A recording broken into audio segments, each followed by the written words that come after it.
there are so many ways that students can get involved with community. Seattle University has a curriculum that integrates community engaged learning, and the Center for Community Engagement is literally the bridge for that for our students. And so Asfaha and Claire have one way that our students can get involved, but there are multiple ways that students can be involved with community engaged learning, such as there are many courses on campus that bridge you as a student to our local organizations in the area. For example, when I took a social work course in my second year at Seattle University, I actually took up volunteering at St. James Cathedral just down the street. So a lot of our opportunities are in just walking distance for our students. And I think that's really wonderful. And how can students get involved? Well, great question. The Center for Community Engagement is the main connector for students and to become volunteers for our community. And we open a lot of opportunities for that, and that can be found on our website. And more particular ways are offered by staff. So Claire and Asfaha, can you please kind of go over what your community engaged partnership has looked like over the years and how students have been involved? Yeah, we'd love to hear from you too. Sure. Well, students have been involved in this summer Yesler Terrace summer youth video and photography program. As I mentioned, for almost 11 years now. Students are mentors in the classroom. Students are teachers in the classroom, teaching video and photography. Students from both the graduate program of nonprofit leadership as well as the photography program per se, but in majors throughout the campus and all colleges, we've had some wonderful volunteers who have spent summers with our students. In addition, students who are part of the photography program and the film program have been involved by doing internships with Seattle Housing Authority and any number of nonprofits, where they work for those nonprofit agencies on projects that are projects for the internet. They just range across the board. Some of those internships are a whole year. Students have been involved, wow. Every quarter, I have students in our major, and I also have students in my classes who spend time with nonprofits throughout the area, and especially in the, throughout the city, but especially in the Yesler Terrace area and the Youth Initiative area. And Asfaha works with 1 million people just like me from Seattle University, so he's got some great examples of how he's worked with students. Thank you, Claire. Like Claire said, I think Yesler Terrace is, I think, the main, very close by community to SU, and a lot of SU students start volunteering at Yesler Terrace. Like she said, there are so many service providers, non-profit service providers around Yesler, and a lot of students, it's a walking distance. People walk and volunteer. So to give you a little bit background, almost I work at the Yesler Terrace areas for the last 20 years. And one of the things the first thing I did was create partnership with SU, because we had so many programs, and those programs we really needed expertise, extra hands and others. And most of the volunteers came from Seattle University. Like Claire said, a lot of students volunteer for summer program. Sometimes they come and they become tutors for high school or middle school or elementary school students.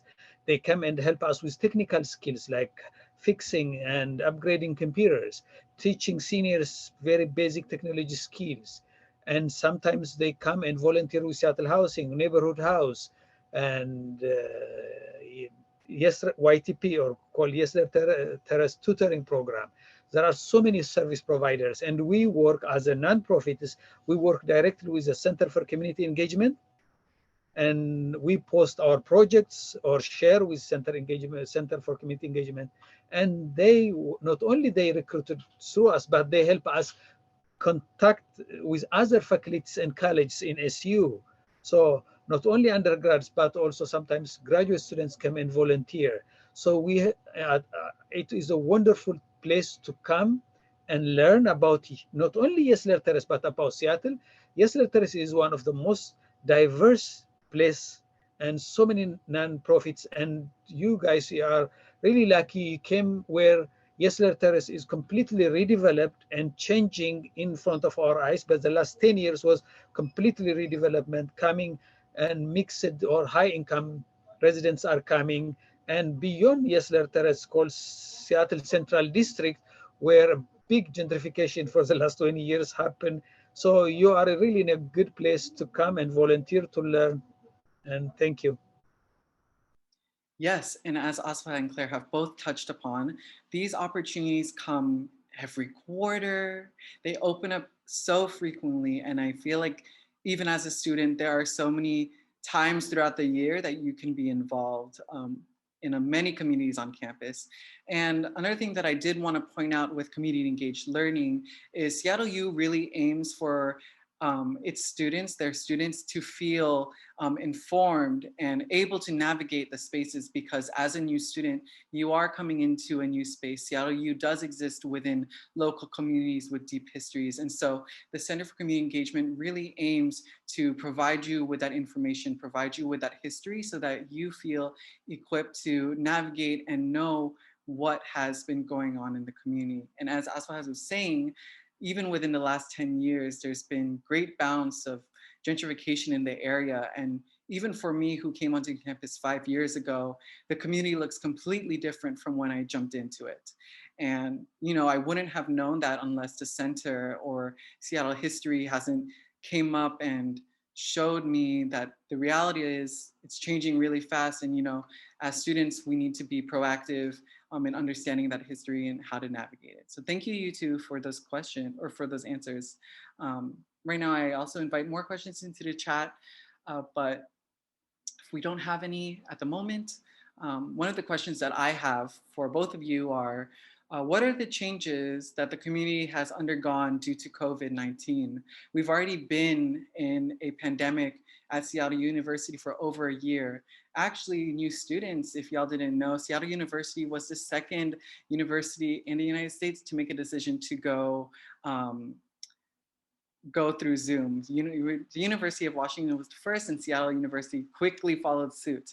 And so we've been pivoting our community engaged learning programs, our classrooms. So for Claire and Asfaha, what has the community itself undergone in the last year? I think Asfaha, I'll leave this to Asfaha to start out because he's been really working closely with the residents of Yesler Terrace in regards to digital access. So maybe Asfaha could speak to that. I mean, I think I remember when last year COVID came and so many things just changed so fast.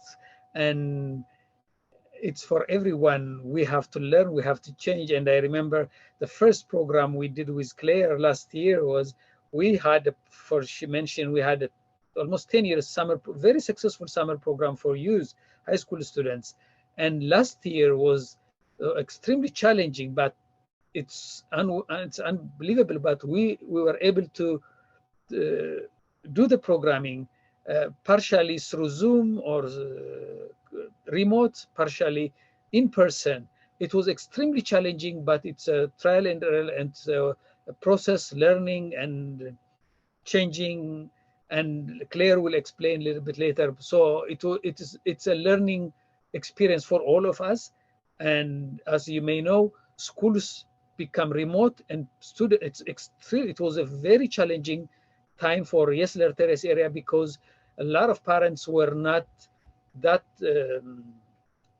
well advanced in technology or online learning. In fact, in some cases, there was no enough broadband connection or devices for all families. So it was an extremely challenging period, but it's incredible. And as they change fast and learning, SHA and SU played a big role, and everyone was distributed devices to all public housing residents and were able to help students I mean, pivot from in-person to remote learning. It's still challenging. It's not as successful as other places, but at least it's doable. And it was a wonderful exchange. And SHA and like as SU played a big role, especially when providing the summer program. Seattle University were the one who funded the program for the summer program.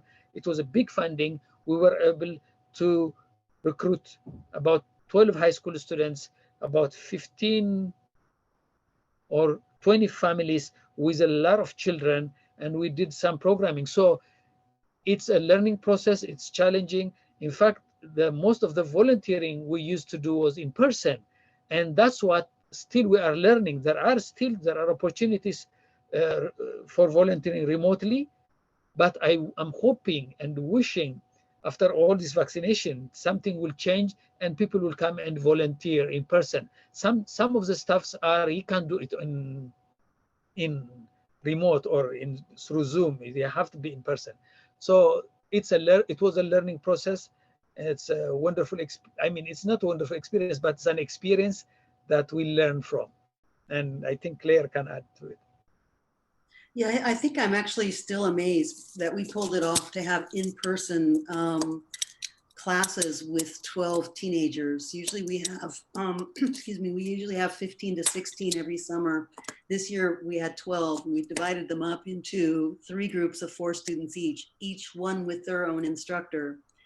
And we found spaces that were big enough for social distancing, and we taught video and photography, and they made films. But the focus completely changed. Whereas before, our teenagers made films about the impact of the redevelopment on the community at Yesler Terrace, this year we pivoted to speak directly to children and families at Yesler Terrace, to create videos called Math in Everyday Life, where we turn the entire Yesler Terrace area into our classroom.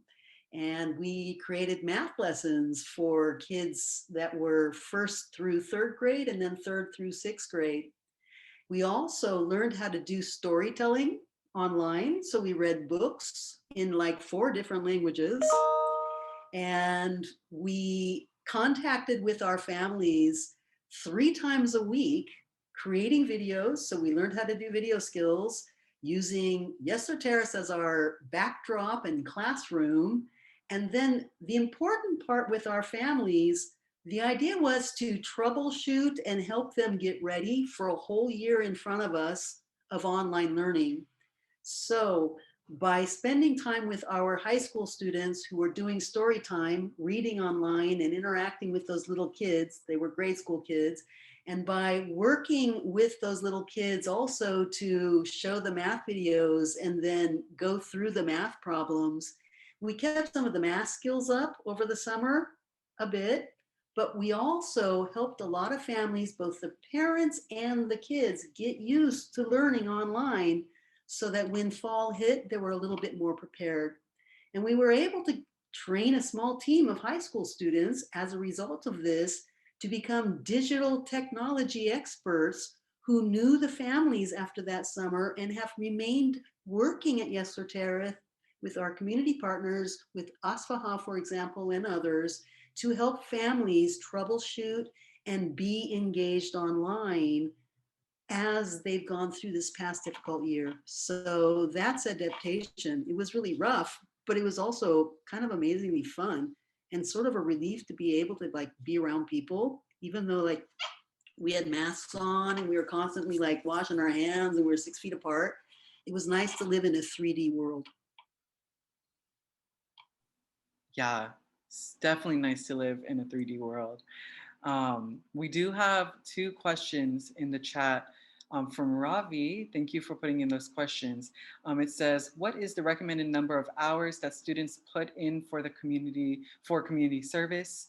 And is faculty involved along with the students in community service engagement events? And I mean, we have Claire right here.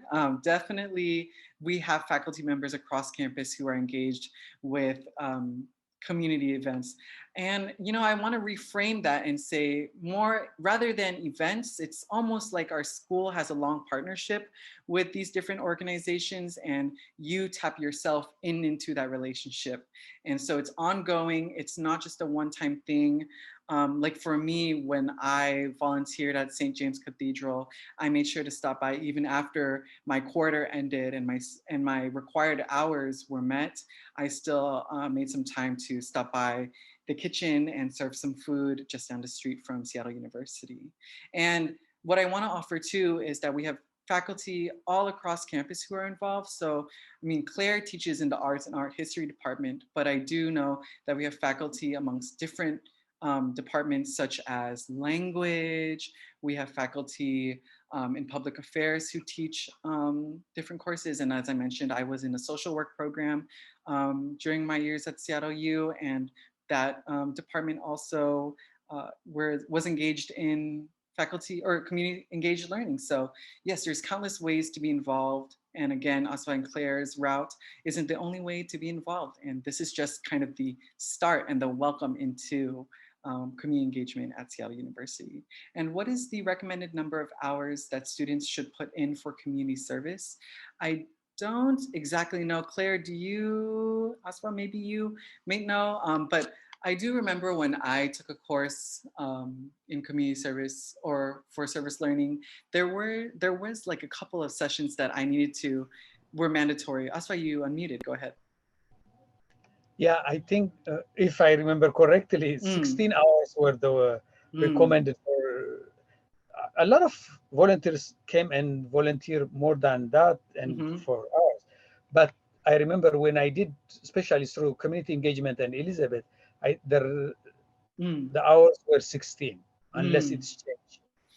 Yes, so I want to say it's also 16. You know, we do keep in mind that you have your own schedule outside of community engaged learning. But yes, as Asfaha has said, you know, we're going through so many changes all the time, and maybe the hours for next year, if we are hybrid, those might be shifted a bit to meet safety measures and also just continue partnership with our local organizations. Do we have any? Claire, go ahead. Also, it's kind of, here's another perspective for you all to think about as you're kind of going through your 4 years at Seattle University, or your 2 years if you're a transfer student. Most likely you'll land in a class, perhaps it's a core class, a U4 class that has a community engaged aspect where you're working within community. But I find that students, both my majors, students within the Department of Art, but students throughout the college, they tend to have their initial exposure to community engaged learning, and it kind of lights a fire under them. When I think about it, it's kind of like potato chips. You can't just eat one, right? So I find students are perhaps taking my class of documentary photography for social justice, social change, and they'll be introduced to community engaged sort of working with a nonprofit, and then they'll stay with that nonprofit until they graduate. I've had students take my class, or students in my colleagues' class, because I have colleagues across the university in every college who work intensively and extensively with community, both in their research and in their teaching, like myself. So students will have a really interesting experience with a nonprofit agency or within the Bailey Gatzert's elementary school, and they tend to get engaged, they become engaged, and so they stay. And that's, to me, a real indication that Seattle University is doing a good job to introduce the concepts of community engaged learning, and also helping students to kind of meaningfully enter community engaged scholarship, their own scholarship and service. I think it's important to come in with an open mind and just know that you have as many opportunities as you like to get to know the community and to work with the community in meaningful ways for the community, but also, of course, for yourselves. Right. Claire, thank you so much for that answer. You know, it touches on so many things. For me, as a previous sociology student, I centered my research around Seattle's Chinatown International District, and I was already immediately connected to the Wing Luke Museum in Seattle's Chinatown International District. And you get so much out of that for your own research, but also you're able to navigate your communities better, more informed. And, you know, when you step into the SeattleU community, you're stepping into a community that has so much rich history, so many things that goes on before you have entered the space. And so, yeah, as Claire has said, like, it's to make meaning about your experience here at SU, because our campus is definitely not siloed from our surrounding communities. Ravi, you have another question in the chat, and it says, is engagement a part of formal curriculum, or is it separately tracked by students and faculty? And so community engaged learning is part of UCore curriculum, and also department courses have community engaged learning incorporated into it. So it's definitely not something that you will be having to like quietly approach. It will always be open to you upon registration. You will see next to the course that it has community engaged learning attached to it. So that you, when you register, you know that you're registering for a class that has community engaged learning. And is it tracked by students and faculty? The Center for Community Engagement actually keeps track of all of the community engaged learning courses and faculty members that we engage with for community engaged learning. So if you have any more questions regarding kind of that system, I'd be so happy to connect you with someone in the center to outline that. Do you have any more questions in the chat that anyone is kind of pressing to know? I'm good with silence, y'all. And if not, I do have a question for Claire and Asfaha. And it kind of goes hand in hand with what we have been kind of theming our conversation around, is that community engaged learning is not simply just volunteering in your community, but it's a way for you to understand who you are surrounding yourself with. It's almost like being a fully engaged citizen in the Seattle community rather than just simply being a Seattle University student. And so my question is actually, what are some resiliency stories that come out of the pandemic? Things that you've noted from both our SeattleU community, from students and faculty, to also families within Yesler Terrace. What are some stories that you want to highlight and kind of tell our newly admitted students about and inform them about? Thank you, Ravi, for the kudos. We do really, really intentionally try to be connected with our community here. I think a resilience story for me is around a particular nonprofit called the Multimedia Research and Technology Learning Institute, MMRTI. They're our partner also. They're located at, they used to be located just in the Central District down from Yesler Terrace East. Now they're right in Yesler Terrace. And it's a small nonprofit that is a news source, online news source, especially for the East African community. And MMRTI, having moved to Yesler Terrace, they've just played a major role last summer in the Yesler Terrace Youth Media Program. And they're so resilient. And it was really on the initiative of the founder of MMRTI that this small group of teenagers who had gone into our program continued to work with the community all this last school year at Yesler Terrace, continuing to help them with their digital connections and problem solving. So I think that's a lovely story of resilience and perseverance. Which is pretty typical of nonprofit agencies at Yesler Terrace. They're resourceful and really smart in the way they work. What do you think, Asfaha? Wow, that's true. Yeah, like Claire said, it's a small organization called Multimedia Resources Training and Institute. So it's almost a one-person staff, but since COVID, they are just so busy with helping youth, parents, families learning, not only learning the technological skills that's needed to do remote learning, but adults also to have the services they need. Most of the service, if you, what happened is once COVID came, almost everything is just shut down. And parents, most parents who were working full-time, working here and there, stayed home, and they were not able to work from home. So how do you do all those? You need an employment application to be, someone has to help you with application to get unemployment benefits. How do you do other resources? How do you get other resources? Not only MMRTI, but other service providers around Yesler. They really played a big role in providing food, laptops to students and families, online banking. How do you do banking while banking is closed? So it was incredible. So in just within a couple months, we people like service providers and employees were transferred. They become just on daily basis, be creative and improvised and give the services they supposed. I mean, there were non-existent services because people were, since before COVID, people do a lot of things on their own. But once COVID came and everything was shut down, it was extremely hard for a lot of families, especially low income and immigrants and refugees.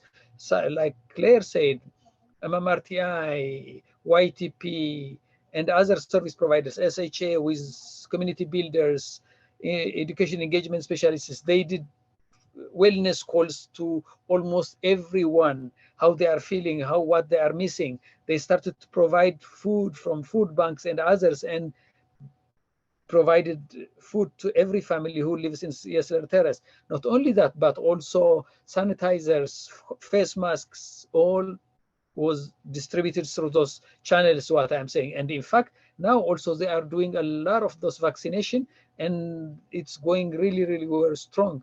So that's what I see, the resilience around Yesler Terrace and the service providers.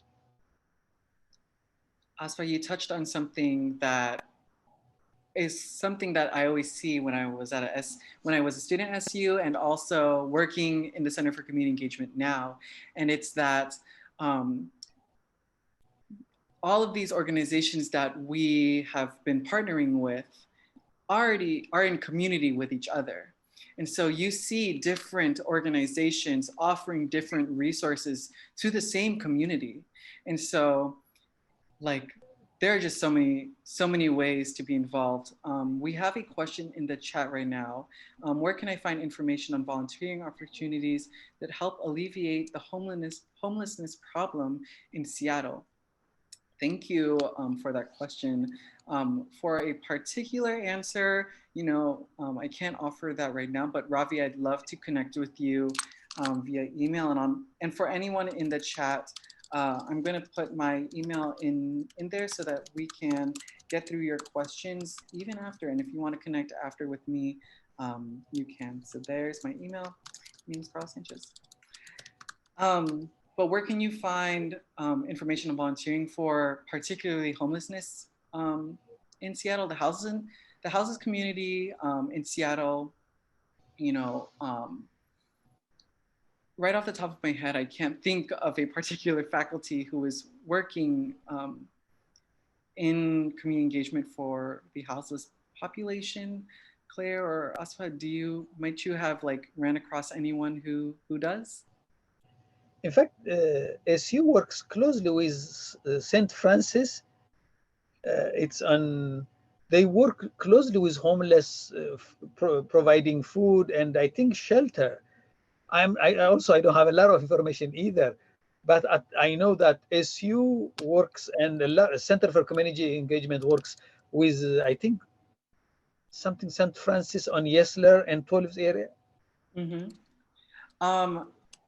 For those in the chat and asking this question, I'd actually want to connect you to a website that the center uses called Give Pulse, and it lists all of the opportunities that we have at the center, and you can even sort it by social justice issue that you are looking for.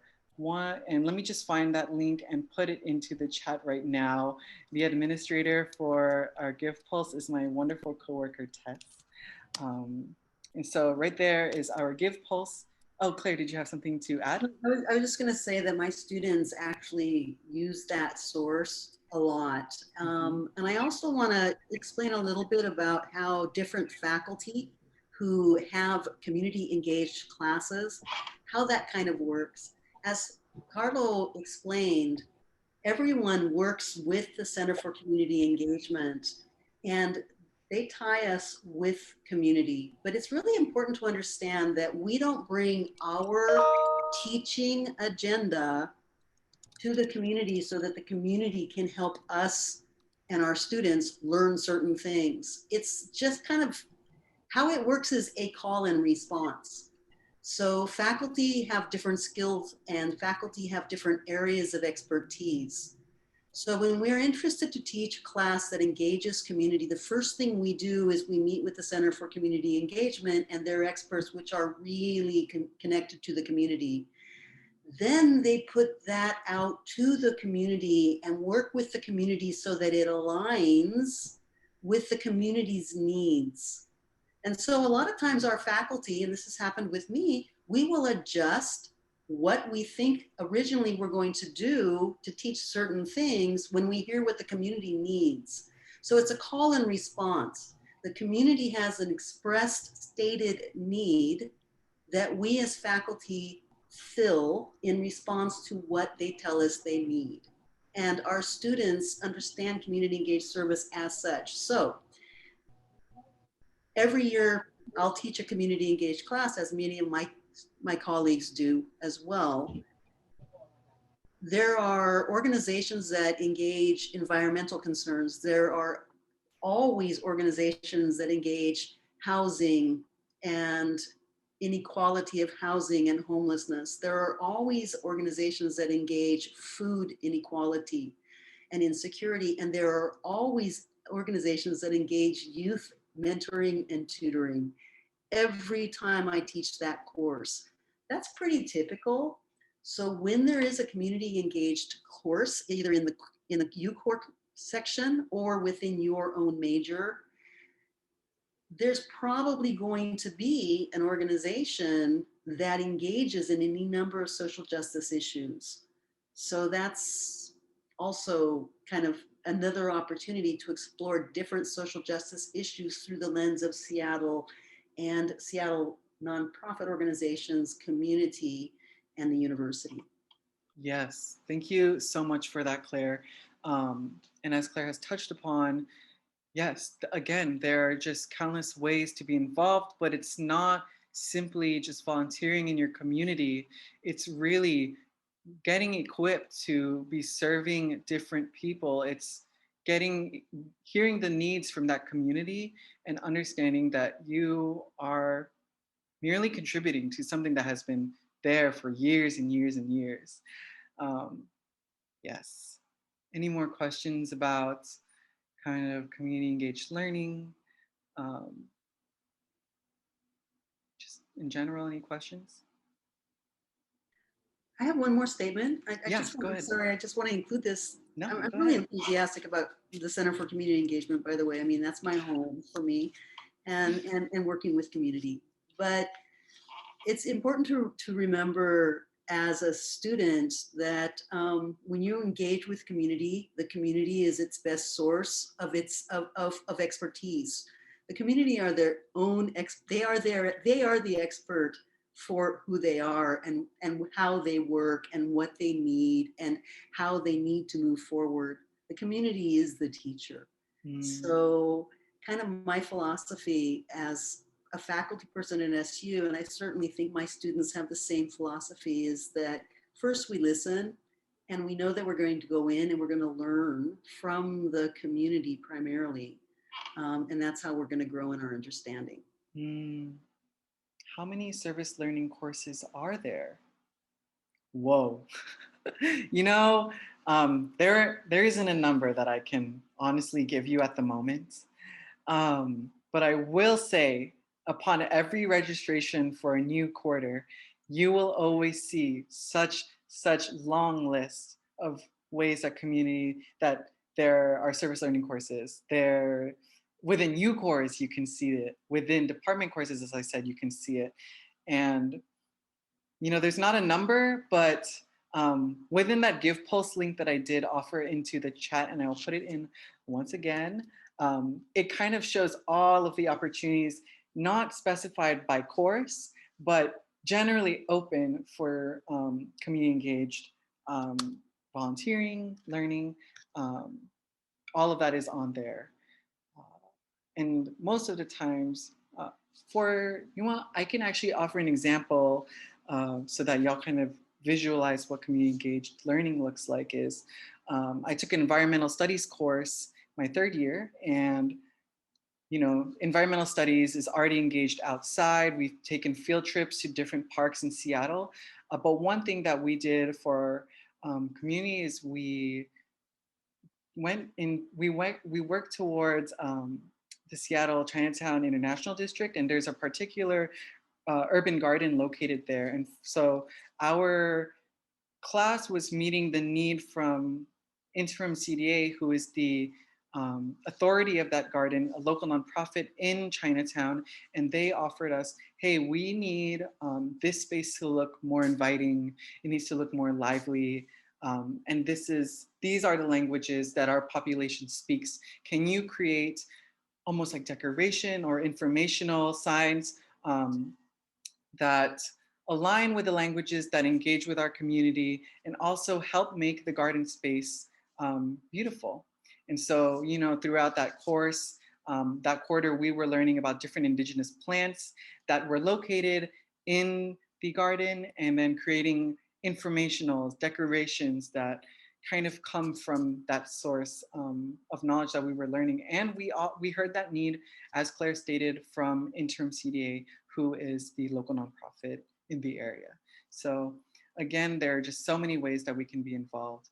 Asfaha and Claire, I did want to ask one thing. As you know, as you both know, we might enter a hybrid stage of learning in the fall. What are you excited about going into and kind of welcoming our students into for community engaged learning? What are things that excite you about going back hybrid, even in that way? And kind of also just give a picture of what you anticipate doing within the next year. Asfaha? Yeah, thank you. So I am, like I said earlier, I'm in a new position with SHA, and I am just looking to partner not only with SU and others, and there are so many opportunities available. I'm not sure if it's done everything through remote or through Zoom, but there some could be. But if we are, it's hybrid. Or also, it's I really looking forward to meet students to explain what the need of the communities are and work expand on what we are doing. And I am really looking forward for the hybrid, at least to see some in-person volunteering soon. I'm also looking forward and very hopeful that my students this coming winter will be working directly in person with the community.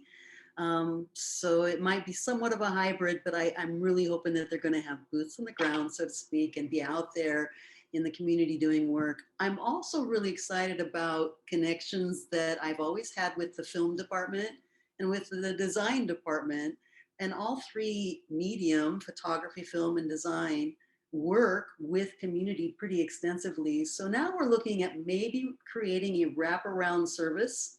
We're talking with our various community partners to test the waters as to how that might be useful, since many of them have worked with all three disciplines separately, to see if we can coordinate and if there's a need to coordinate our efforts on our side to have a full service sort of photography, video, and design. That's kind of coordinated amongst us with our students, kind of like an agency that works with those nonprofits. So that's kind of what we're exploring now, and we hope to sort of start testing next year. And we're meeting with a group of nonprofits that we're all near and dear to. to talk about that in the next couple of weeks and to start a dialogue about how that might work best for them. So I'm excited about that.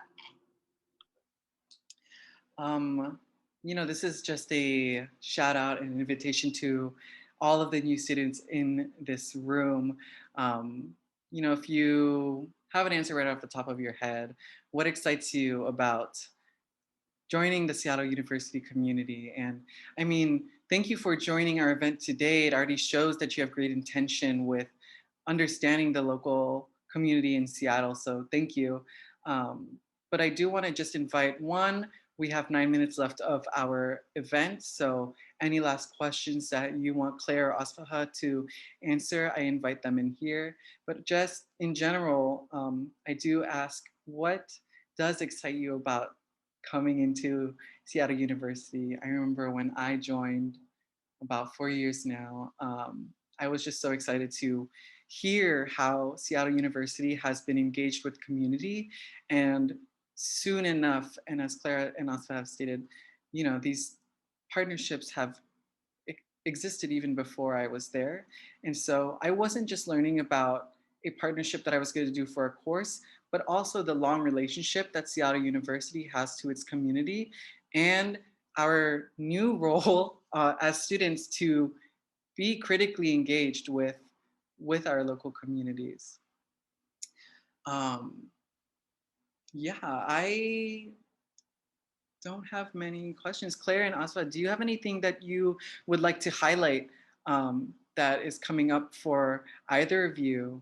Kind of something that you want these new students to be informed with and kind of equipped with. Is there anything that you would want to leave them with?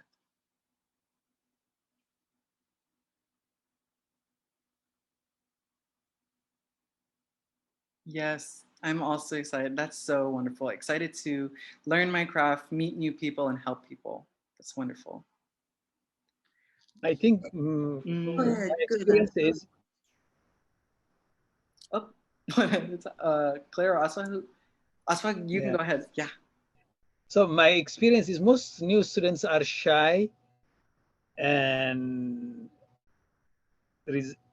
So what I always say is, or just because they volunteer because they are required to do the 16 hours, all of them are welcome. And I think once they start to learn about the neighborhood, about the service providers, it really, really helps them. And because I say this because I work with so many students who they started really just, they did it because they are required to do it through their class, or they are so shy, they just contributed that minimum that's required. But I see and I learn from some of them, they come because they're required, but they stay longer. They were really interested. They were so open-minded to learn so much. And they say it's not only one way they come and provide, but they learn so much. It's two ways. So you give service, but at the same time, you grow up, you become an experienced, you work with people, teamwork, and so many others from diverse communities. So it's a two-way, and don't be shy, be active. That's what my advice is. I would say the same thing, and Asfaha and I think a lot like that way. Step into it if you're interested. Step into it. You have so much support through your faculty, especially if it's within a course. We are there to support you. We've done this for a long time, and especially through the Center for Community Engagement, we're supported by the Center for Community Engagement. They completely enable us. And our students are supported obviously by them too. So be bold, be brave. And the really wonderful thing, I think, when you start university and you come to Seattle, and many of you might be living in the dorms, as Carlo said, this is our neighborhood. Yesler Terrace is literally a 5-minute walk. The Central District, that's us. It's really important to not just be on campus, but rather become a citizen of this city, to engage deeply in this city, and to engage deeply in community. It's really important on so many different levels. And so I'm hoping that all of you jump into it sooner than later. As you do that, you'll just probably want to continue to do it and explore different ways to do that. and to, someone said something great, to explore how you can practice your craft within the context of doing something that's really very rewarding.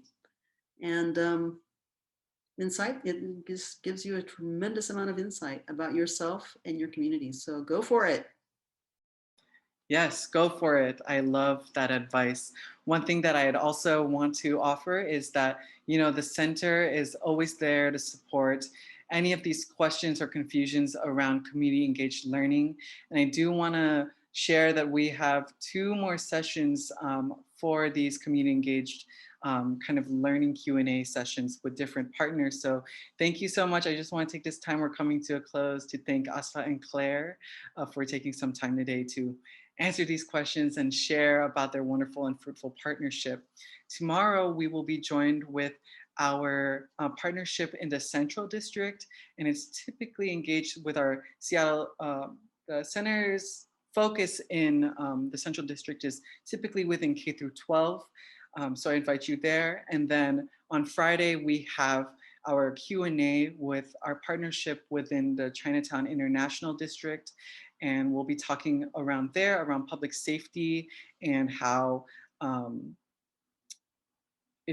the district has been impacted by COVID. So I want to thank everyone here for those questions. Again, before we leave, I invite those questions to come into my inbox if you have anything lingering. I was a student for 4 years, so if you have any questions about living on campus, I also worked in the housing department for 3 years.